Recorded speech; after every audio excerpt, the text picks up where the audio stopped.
लेकिन मुझे तो लगता है कि राहुल गांधी तो हमारे जो अमेरिका के पप्पू हैं उनके साथ में मिल गए।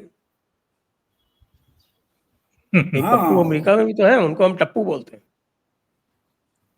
वो मेले में बिछड़े हुए दोनों भाई है। अच्छा। बड़े भाई को पता नहीं कि बाप ने दूसरी शादी कर ली थी और ये पैदा हो गया, तो बाद में अरे तेरे गर्दन पर तिल है, मुझे याद आता है, वगैरह वगैरह, ऐसी मनमोहन देसाई की स्टोरी है। वो अपने अपने में लगे हैं, वो अपने में लगे हैं। तो अलग देखो, इसलिए तो मैंने बोला था ना, जरूरत ना होने पर ये रोज टैरिफ लगा रहा है, ये रोज आरोप लगा रहा है। शायद ये कई मैंने ट्रम्प का वीडियो देखा, here in America we talk English, ऐसा बोलता है।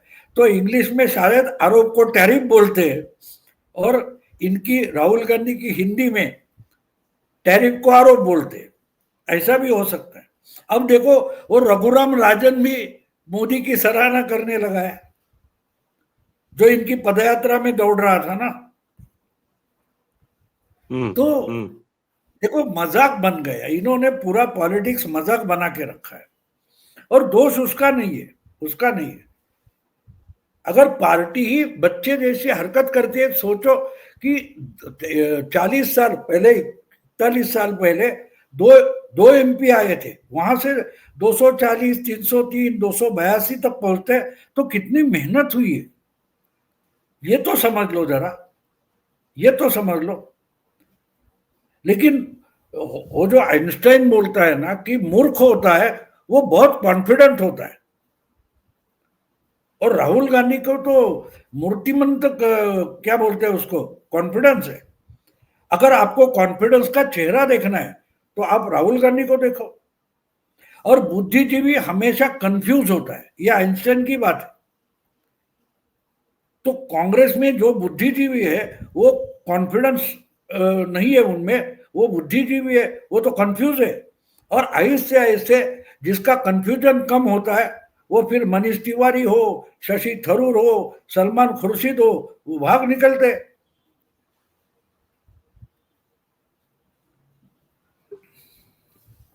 भागे तो नहीं, हो तो अभी भी है। नहीं भागे नहीं, खुद दूर हो जाते हैं ना, कि भाई आए कोई मिसाइल आके गिरे तो हम पर तो ना गिरे, वो अलग अलग हो जा रहे। लेकिन एक बात है, एक लगातार इसके बाद एक एक करके हट जाएंगे। अभी देखो, धनखड़ का मामला था, इनको पछतावा होता होगा कि क्यों झंझट किया, क्योंकि एक बात हो गई, इनका जो षड्यंत्र था वो तो सक्सेसफुल नहीं हुआ, वो तो फंस गया। लेकिन उसी कारण से एक दिन में, कुछ घंटों में उपराष्ट्रपति को रिजाइन होना पड़ा। ये इन्होंने अपनी ताकत दिखा दी। अब वहां बात नहीं रुकी है, अब वो जगह खाली हो गई, तो चुनाव हो रहा है। चुनाव में क्लियर कट पूरा का पूरा 100% आरएसएस वाला कैंडिडेट लाके खड़ा कर दिया। अब उसको हराना मुश्किल है, और 240 के बावजूद मोदी के पास कितना तगड़ा समर्थन है, इसका सबूत इस चुनाव में पेश किया जाएगा। तो आप निकले थे किसका कान काटने, और अपना ही नाक काट कर बैठ गए।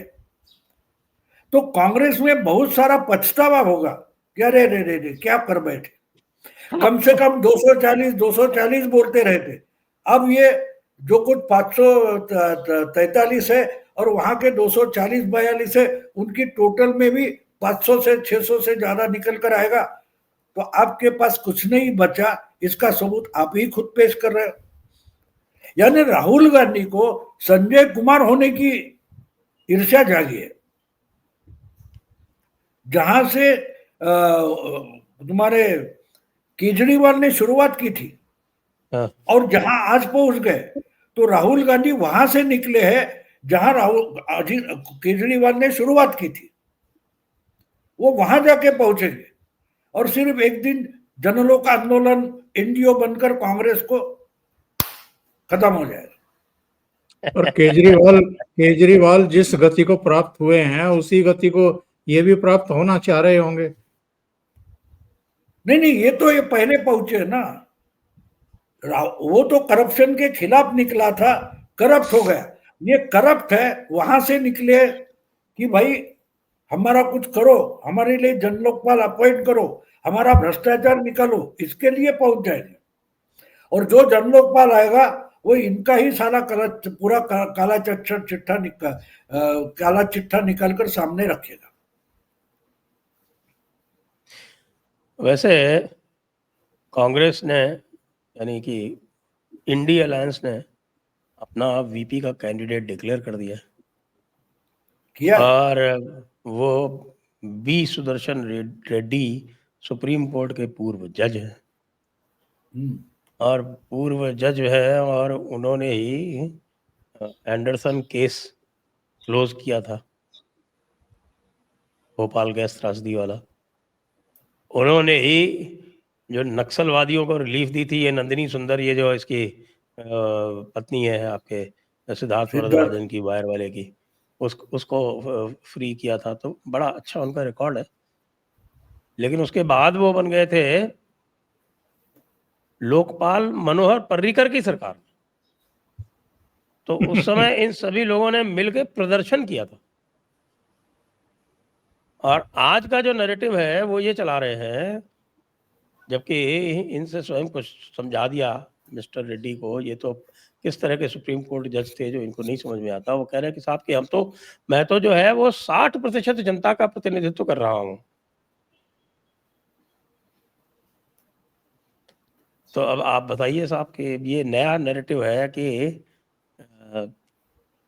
जितने भी वोट नहीं मिले एक रूलिंग पार्टी को, वो सारे के सारे वोट जो है वो राहुल गांधी के पास है। जी उनका बिल्कुल।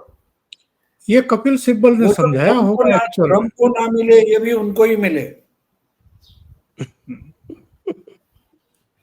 ये कपिल सिब्बल ने समझाया होगा उनको कि आप तो 60% लोगों का प्रतिनिधित्व कर रहे हैं।